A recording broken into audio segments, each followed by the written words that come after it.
Hello दोस्तों, नमस्कार, राधे राधे, जय श्री कृष्णा। मैं राहुल यादव आप सभी का इस यूट्यूब चैनल पर हार्दिक स्वागत व अभिनंदन करता हूं। आज हम 12वीं कृषि विज्ञान का चैप्टर नंबर 1 पढ़ेंगे। इसमें हम थ्योरी प्लस एमसीक्यू क्वेश्चन दोनों देखेंगे। ये क्लास किन के लिए इंपॉर्टेंट है? 12वीं कृषि विज्ञान के छात्रों के लिए तो इंपॉर्टेंट है ही, इसके अलावा जो Z, CUT, agriculture supervisor, W आदि कंपटीशन एग्जाम की तैयारी कर रहे हैं, इनके लिए भी ये क्लास बहुत ही ज्यादा इंपॉर्टेंट रहने वाली है। तो आज का जो अपना टॉपिक रहेगा सस्य विज्ञान, मृदा एवं बीज। ठीक है, अपनी क्लास स्टार्ट करते हैं। तो आज क्लास हम देखेंगे कि सस्य विज्ञान क्या है, सस्य विज्ञान की शाखाएं कौन कौन सी है, मृदा यूरता क्या है, मृदा उत्पादकता क्या है, मृदा यूरता व मृदा उत्पादकता को प्रभावित करने वाले कारक कौन से हैं, मृदा यूरता व मृदा उत्पादकता में क्या अंतर है। ठीक है, तो सेशन स्टार्ट करते हैं अपन अब। तो सस्य विज्ञान की परिभाषा है विज्ञान की वह शाखा जिसके अंदर फसल उत्पादन व मृदा प्रबंधन के सिद्धांतों व क्रियाओं का अध्ययन किया जाता है, उसे सस्य विज्ञान या एग्रोनॉमी कहते हैं। ठीक है, तो अपन देखते हैं विज्ञान की वह शाखा जिसके अंदर फसल उत्पादन व मृदा प्रबंधन के सिद्धांतों तथा क्रियाओं का अध्ययन किया जाता है, सस्य विज्ञान कहलाती है। सस्य विज्ञान जो शब्द की उत्पत्ति हुई है वो ग्रीक भाषा के शब्द जो एग्रोनोमस से हुई है। ठीक है, ये शब्द दो शब्दों से मिलकर बना हुआ है। फर्स्ट है एग्रोज प्लस नोमस। एग्रोज का जो अर्थ होता है वो होता है भूमि या फील्ड, और जो नोमस का अर्थ होता है वो होता है प्रबंधन। ठीक है, अब बात करें कि इसका जनक कौन है, तो इसका जो जनक है पीटर डिक्रेसेंजी है। ठीक है, अब चलते हैं हमने। तो सस्य विज्ञान का महत्व है कार्य क्षेत्र, importance and scope of agronomy. ठीक है, कला व विज्ञान दोनों में है, व्यवसाय के काम में है, कृषि संपूर्ण जनसंख्या के जीवन का आधार है। तो अपन देखते हैं फर्स्ट कला व विज्ञान दोनों में कैसे इंपोर्टेंस, कैसे स्कोप है। ठीक है, तो देखो बात करें कला की, तो कला का अर्थ होता है करके सीखना, विज्ञान का अर्थ होता है कि टेक्निकल तरीकों का अध्ययन करना, उनके बारे में जानकारी प्राप्त होना, जैसे कि फसल को उगाना व उसको काटना एक कला है, तथा उसके वैज्ञानिक पद्धतियों तथा उसके जो वैज्ञानिक तरीकों का अध्ययन करना तथा उसके बारे में जानकारी प्राप्त करना, ये क्या है, उसका विज्ञान। व्यवसाय के काम के अंदर कैसे होता है। ठीक है, तो व्यवसाय के अंदर कृषि के अंदर जैसे खाद, बीज, दवाई कंपनियां, कृषि यंत्रों आदि का व्यापार होना, जितने भी उद्योग है उन सबके अंदर कच्चे माल की सप्लाई करना, ये भी क्या है, कृषि व्यवसाय है। एक कृषि संपूर्ण जनसंख्या के जीवन का आधार कैसे है, ये देखो कि कृषि जो भारत की जो 70% आबादी है उनका जो भरण पोषण, रोजगार, वो सब किस पर निर्भर है, कृषि पर डिपेंड है। कृषि उत्पादन की बात करें तो अपन किसी भी जो देश की जो तरक्की निर्भर करती है वहां की खाद्यान्न उत्पादन से, उत्पादकता से, खाद्य सुरक्षा पर निर्भर करती है। देश की जो बढ़ती हुई आबादी के लिए खाद्यान्न पैदा करना ही खाद्य सुरक्षा कहलाती है।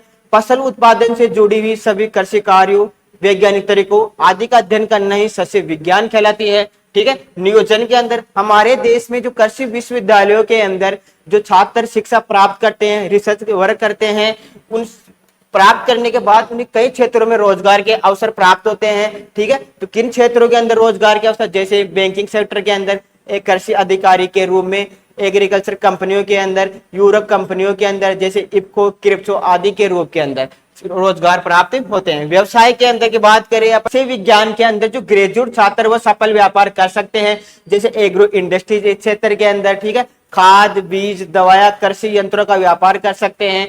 उद्योग में देखें तो हमारी जो कृषि अर्थव्यवस्था के 3 स्तंभ है, एक तो आ गई कृषि, एक आ गया व्यापार, और तीसरा अपना आ गया उद्योग।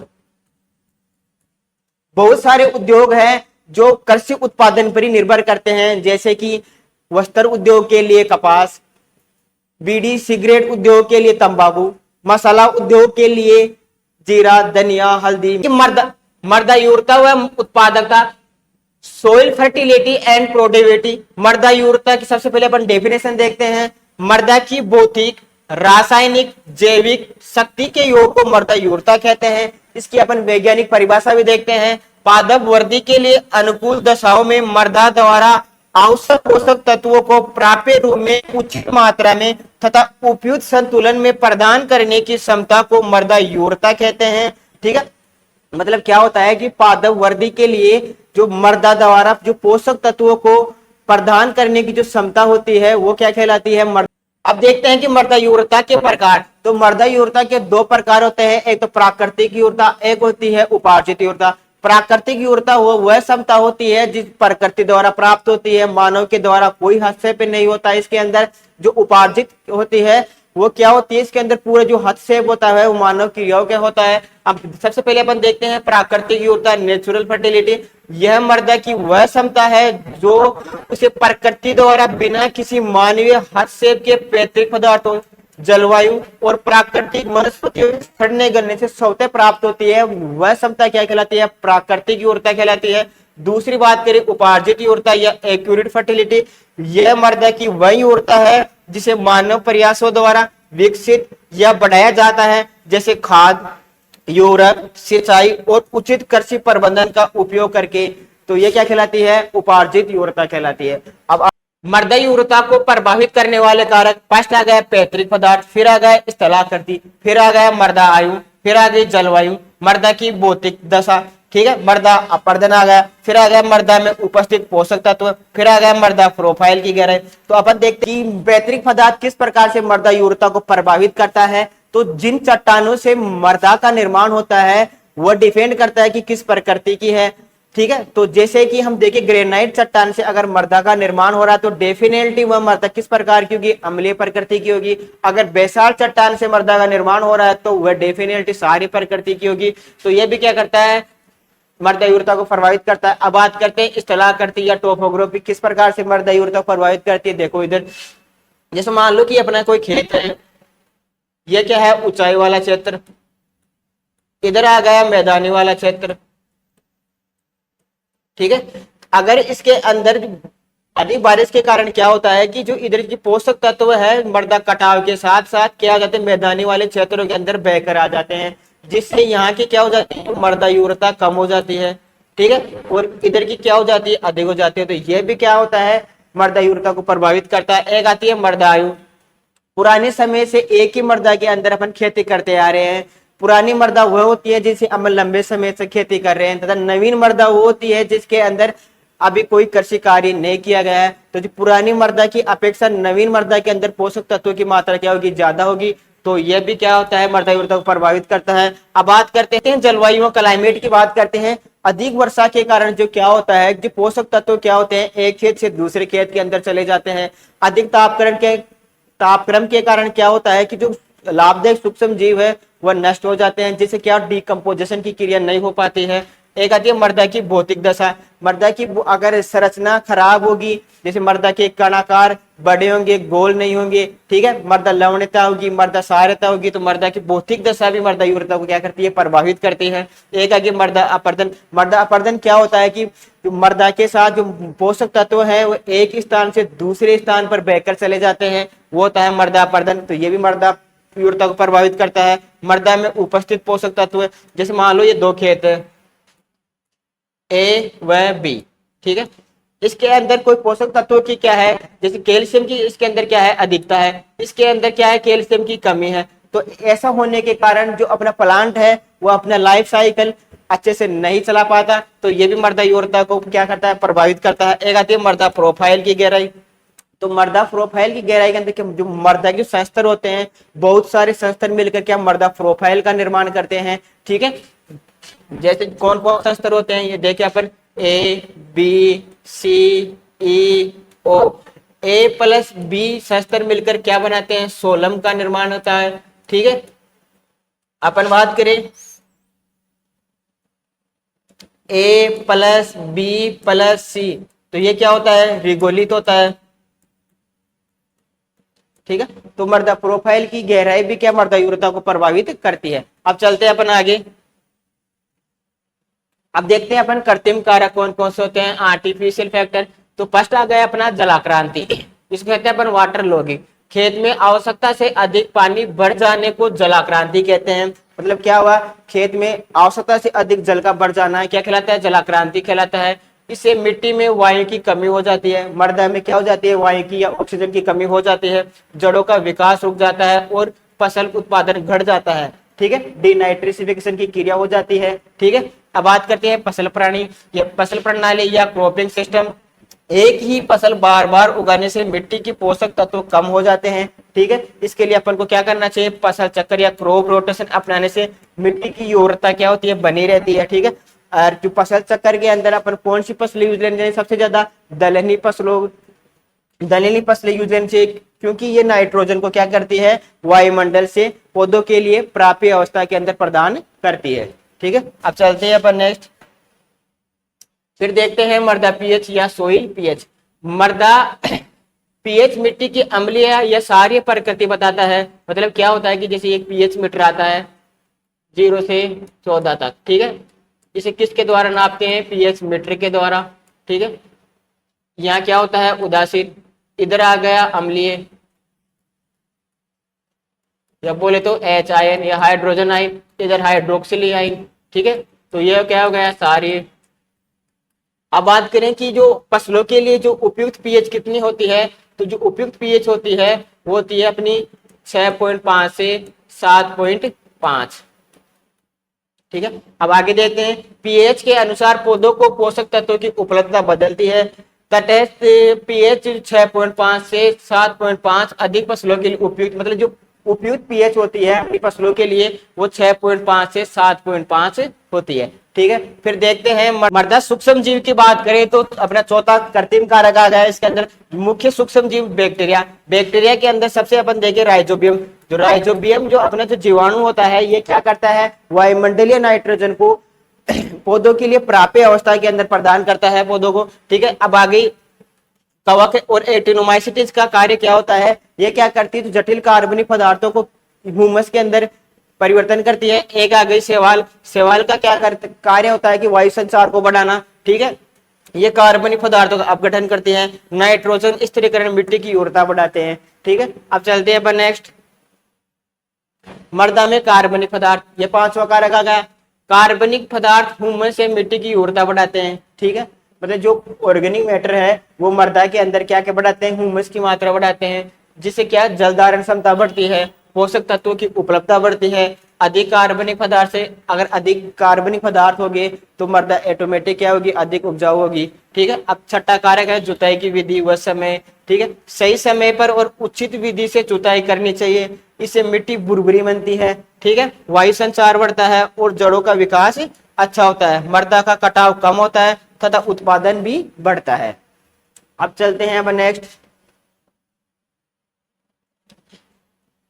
मृदा उत्पादकता, सोइल प्रोडक्टिविटी। सोइल प्रोडक्टिविटी देखो क्या होती है, प्रति हेक्टेयर पैदावार देने की क्षमता क्या कहलाती है, मृदा उत्पादकता कहलाती है। रुपए या प्रति हेक्टेयर उपज के रूप में इसे व्यक्त करते हैं। मृदा उत्पादकता को प्रभावित करने वाले कारक, जैसे फर्स्ट आ गया मृदा उर्वरता या सोइल फर्टिलिटी। मान लो कि अगर भूमि यूरी नहीं होगी तो मृदा उत्पादक कहां से होगी, तो जितनी ज्यादा मृदा यूरक होगी उतनी ज्यादा उत्पादक भी होगी। तो यह भी क्या करता है, मृदा उत्पादकता को प्रभावित करता है। मृदा की भौतिक दशा, अगर मृदा की भौतिक संरचना खराब है, ज्यादा लवणता है, क्षारीयता है, जल धारण क्षमता कम है, वायु संचार कम है, तो डेफिनेटली उसकी उत्पादकता भी क्या होगी, कम होगी। एक आगे मृदा की स्थिति, जैसे मान लो कि ये शहर के पास वाली भूमि है, ठीक है, और ये क्या है, शहर से दूर, तो जो शहर के पास वाली भूमि है उसकी मृदा उत्पादकता ज्यादा होगी, और जो शहर से दूर वाली भूमि है उसकी मृदा उत्पादकता कम होगी। वो कैसे, देखो, क्योंकि जो जैसे मार्केट है, ठीक है, तो यहाँ पे जो अपन खेती कर रहे हैं यहाँ पर ले जाएंगे तो यहाँ पे क्या ट्रांसपोर्ट का जो खर्चा आएगा अपन को कम आएगा, और यहाँ से अगर हम यहाँ तक ले जाएंगे तो यहाँ पे यातायात का जो खर्चा है वो क्या है, ज्यादा आएगा। तो ये भी मतलब उत्पादकता को क्या प्रभावित करता है। फिर आगे उत्पादकता की, उत्पाद की मांग, प्रोडक्ट डिमांड, जैसे मान लो कि सीजनल जैसे प्याज की रेट 10 रुपए किलो है, और वहीं अगर ऑफ सीजन के अंदर उसकी रेट क्या हो जाती है, 100 रुपए हो जाती है। तो जितनी ज्यादा डिमांड होगी उतनी ही ज्यादा उसकी उत्पादक। अब देते हैं यातायात के साधन या ट्रांसपोर्ट फैसिलिटी, ठीक है, तो बहुत सारे जो गांव हैं उनके अंदर क्या होती है, यातायात के साधन की क्या होती है, उपलब्धता नहीं होती है, ठीक है, ट्रांसपोर्ट की सुविधा नहीं होती है। तो ये भी क्या करता है, मृदा उत्पादकता को सीधा प्रभावित करता है। अन्य कारकों के अंदर आ गए जैसे कीट पतंगों, रोगों के कारण मृदा उत्पादकता कम हो जाती है। ठीक है, अब चलते हैं अपन नेक्स्ट, अब देखिए मर्दायुरता व उत्पादकता में क्या अंतर है। इधर आगे मर्दायुरता, इधर आगे मर्दा उत्पादकता। मर्दायुरता का संबंध पौधों के आवश्यक पोषक तत्वों की उचित मात्रा व सही अनुपात उपलब्ध कराने की क्षमता मर्दायुरता कहलाती है। ठीक है, अब देखते हैं मृदा उत्पादकता का संबंध प्रति हेक्टेयर भूमि से फसल उत्पादन से है। दूसरा अंतर आ गया कि यूरिया मृदा उत्पादक हो भी सकती है या नहीं भी हो सकती है, जबकि जो उत्पादक मृदा होती है वो हमेशा क्या होती है, यूरिया होती है। ठीक है, अब बात करें मृदा की भौतिक दशा, रासायनिक स्थिति, पौधों के पोषक तत्वों की मात्रा व उनका संतुलन मर्दायुरता को निर्धारित करता है। इधर बात करें अपन की मर्दायुरता परिवहन वे उपज की मांग तथा फसल पैदा करने में मृदा उत्पादकता को निर्धारित करते हैं। अब बात करें चौथा अंतर कि मर्दायुरता के प्रयोगशाला में जांच की जा सकती है, मतलब जो मृदा उत्पादक यूरता होती है उसकी प्रयोगशाला में जांच की जा सकती है, जबकि जो मृदा उत्पादकता है इसकी प्रयोगशाला में अपन जांच नहीं कर सकते। ठीक है, अपने 5 टॉपिक देखें तो मर्दायुरता व मृदा उत्पादकता का एक मुख्य अंग यूरता के अंतर्गत आर्थिक नियम, मांग, पूर्ति, उत्पादन वे उपज के मूल्य का विचार नगण्य है। और इधर 5वां अंतर देखें तो मृदा उत्पादकता एक व्यापक शब्द है जिसके अंतर भौतिक क्रियाएं आ गई, आर्थिक नियम आ गए आदि सम्मिलित है। अब चलते हैं अपन नेक्स्ट अपने क्वेश्चनों की ओर। सस्य विज्ञान में किसका अध्ययन किया जाता है। फर्स्ट ऑप्शन दे रखा है अपन को पशुपालन, सेकंड ऑप्शन दे रखा है फसल उत्पादन व मृदा प्रबंधन, और थर्ड ऑप्शन दे रखा है मत्स्य पालन, और जो फोर्थ ऑप्शन दे रखा है अपना बागवानी। तो जो को इसका जो राइट आंसर जाएगा, अब तो आप पढ़ चुके हैं, आप तो बता सकते हो, तो इसका राइट आंसर जाएगा सेकंड ऑप्शन फसल उत्पादन व मृदा प्रबंधन। ठीक है, अब चलते हैं अपन नेक्स्ट क्वेश्चन की ओर।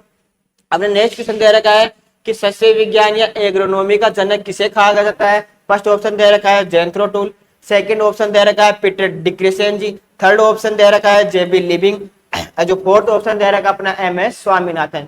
तो इसका राइट आंसर दो कौन सा जाएगा। तो देखो इसका जो राइट आंसर जाएगा अपना एग्रोनॉमी के पिता कौन है, तो वो जाएगा पीटर डिक्रिसेंजी। ठीक है, अब चलते हैं अपन नेक्स्ट क्वेश्चन की ओर। तो अपना नेक्स्ट क्वेश्चन है एग्रोनॉमी शब्द किस भाषा से लिया गया है। तो एग्रोनॉमी अपना ग्रीक भाषा से लिया गया है। ठीक है, तो इसका राइट आंसर जाएगा सेकंड ऑप्शन। फिर अपना नेक्स्ट क्वेश्चन है एग्रोनॉमी शब्द किन दो शब्दों से मिलकर बना है।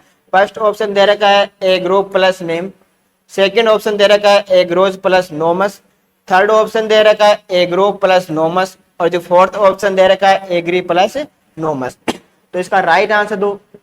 इसका जो राइट आंसर जाएगा सेकंड नंबर का। एग्रोज का अर्थ होता है भूमि या फील्ड, और जो नोमस का अर्थ होता है उसका क्या होता है मैनेजमेंट या प्रबंधन। अपना नेक्स्ट क्वेश्चन देखो कि एग्रोज का अर्थ है, तो अभी मैंने बताया था कि इसका एग्रोज का अर्थ जाएगा भूमि या फील्ड। ठीक है, अब चलते हैं अपन नेक्स्ट क्वेश्चन की ओर। निम्न में से कृत्रिम कारक कौन सा है। फर्स्ट ऑप्शन दे रखा है जलवायु, सेकंड ऑप्शन दे रखा है स्थलाकृति, थर्ड ऑप्शन दे रखा है मृदा का पीएच, और जो फोर्थ ऑप्शन दे रखा है पैतृक पदार्थ। तो इसको अपन ने क्या पूछा है कि कृत्रिम कारक। देखो ये आ गया प्राकृतिक कारक। ठीक है, अपन बात करें स्थलाकृति, ये भी क्या आ गया प्राकृतिक कारक है। फिर देखिए पैतृक पदार्थ, तो ये भी क्या आ गया प्राकृतिक कारक है। तो बचा कौन सा अपना थर्ड नंबर का ऑप्शन। इसका राइट आंसर कौन सा जाएगा मृदा का पीएच। अब बात करें कि मृदा में नाइट्रोजन स्थिरीकरण किसके द्वारा होता है। फर्स्ट ऑप्शन दे रखा है केचुआ, सेकंड ऑप्शन दे रखा है सूक्ष्म जीव, थर्ड ऑप्शन दे रखा है चींटी, और फोर्थ ऑप्शन दे रखा है दीमक। तो इसमें पूछा है कि जो मृदा में जो नाइट्रोजन स्थिरीकरण किसके द्वारा होता है। तो इसका जो राइट आंसर जाएगा वो अपना सेकंड नंबर का ऑप्शन जाएगा सूक्ष्म जीव। ठीक है, अब चलते हैं अपन नेक्स्ट क्वेश्चन की ओर। मृदा में कार्बनिक पदार्थ अधिक होने पर यूरता बढ़ेगी या यूरता घटेगी, या पीएच बढ़ेगा, या उपरोक्त में से कोई प्रभाव नहीं पड़ेगा। कौन सा राइट आंसर जाएगा इसका।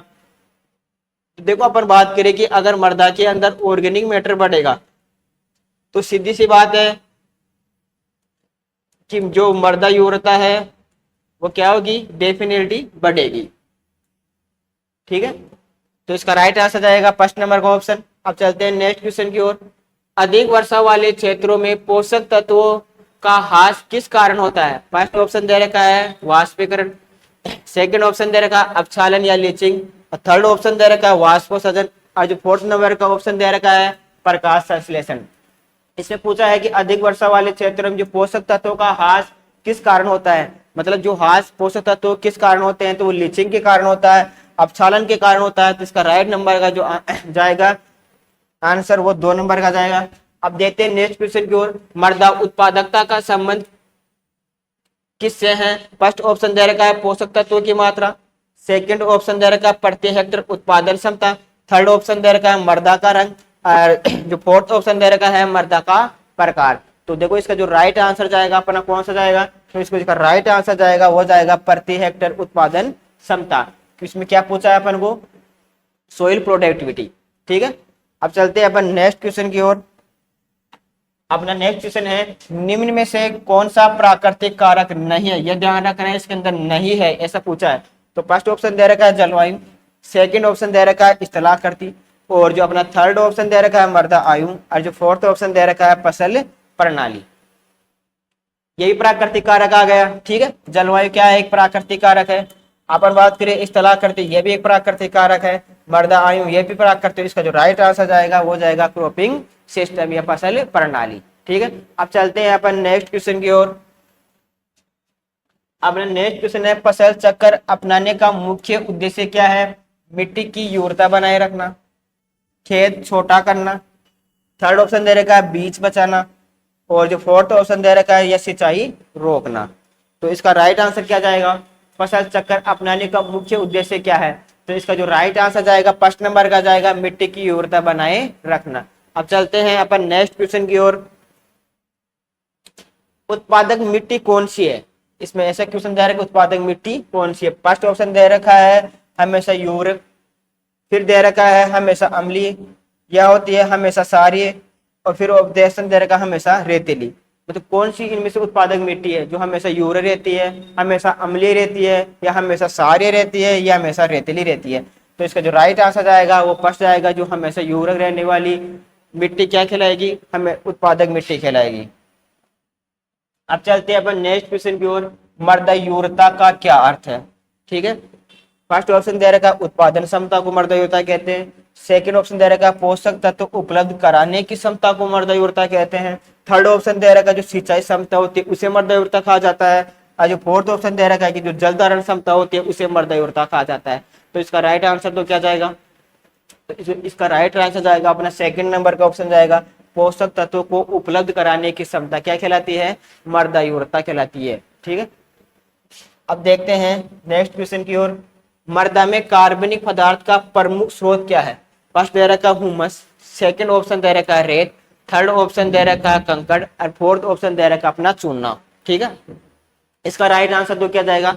तो देखो इसका राइट आंसर जाएगा अपना, बताओ कौन सा आएगा? फर्स्ट नंबर का ऑप्शन हुमस से जाएगा। ठीक है, अब चलते हैं नेक्स्ट क्वेश्चन की ओर।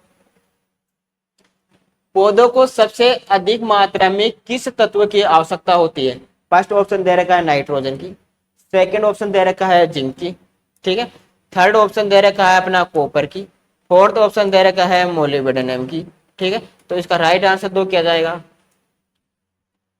जो अब बना इसका जो राइट आंसर जाएगा वो फर्स्ट नंबर का ऑप्शन जाएगा नाइट्रोजन। सबसे ज्यादा जो प्लांट्स को जो न्यूट्रिएंट्स की आवश्यकता नाइट्रोजन की होती है। ठीक है, मुख्य पोषक तत्व आ गए। अब बात करें नेक्स्ट क्वेश्चन की। फास्फोरस का मुख्य कार्य है जड़ विकास का, पत्तियां सुखाने का, फिर आ गया पौधा गिराने का, और फिर आ गया जल भराव बढ़ाना।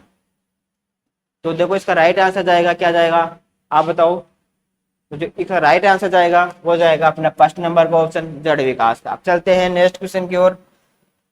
मृदा उर्वरता बनाए रखने का सबसे अच्छा तरीका है फसल चक्र अपनाना, लगातार एक ही फसल उगाना, अधिक जुताई करना, या खेत के अंदर जल भराव। तो बताओ इसके अंदर राइट आंसर कौन सा जाएगा? बिल्कुल सीधा सा सिंपल सा क्वेश्चन है ये। तो इसका राइट आंसर जाएगा अगर अपन क्रॉप रोटेशन अपनाएंगे तो मृदा उर्वरता अपने आप बनी रहेगी। ठीक है, और क्रॉप रोटेशन के अंदर हम किन फसलों को यूज लेते हैं? वो दलहनी फसलों को यूज लेते हैं, क्योंकि ये क्या करती है इसके अंदर दलहनी फसलों के अंदर जो जड़ें होती है उनके अंदर राइजोबियम जीवाणु पाया जाता है, जो वायुमंडलीय नाइट्रोजन को क्या प्लांट्स को क्या प्राप्य अवस्था के अंदर प्रदान करता है। अब बात करें कि दलहनी फसलें किस तत्व की पूर्ति करती है? फर्स्ट दे रखा ऑप्शन नाइट्रोजन की, सेकंड ऑप्शन दे रखा है फास्फोरस की, थर्ड ऑप्शन दे रखा है पोटास की, और फोर्थ ऑप्शन दे रखा है कैल्शियम की। इसके अंदर दे रखा दलहनी फसलें किस तत्व की पूर्ति करती है, तो बताओ क्या जाएगा इसका राइट आंसर। अभी मैंने बताया है कि दलहनी फसलों के अंदर राइजोबियम जीवाणु पाया जाता है जो वायुमंडलीय नाइट्रोजन को पौधों को प्राप्य अवस्था में प्रदान करता है। तो इसका राइट आंसर जाएगा फर्स्ट नंबर का ऑप्शन जाएगा नाइट्रोजन। अपना नेक्स्ट क्वेश्चन है, मृदा उत्पादकता को प्रभावित करने वाला कारक है। फर्स्ट ऑप्शन रहेगा मृदा योग्यता, सेकंड ऑप्शन रहेगा मृदा की भौतिक दशा, थर्ड ऑप्शन दे रखा मृदा की स्थिति और फोर्थ ऑप्शन दे रखा उपरोक्त सभी। तो इसका राइट आंसर दो। आज की क्लास का अपना ये लास्ट क्वेश्चन है, तो इसका जो राइट आंसर जाएगा वो जाएगा अपना उपरोक्त सभी। ठीक है, तो धन्यवाद साथियों, जय हिंद जय भारत।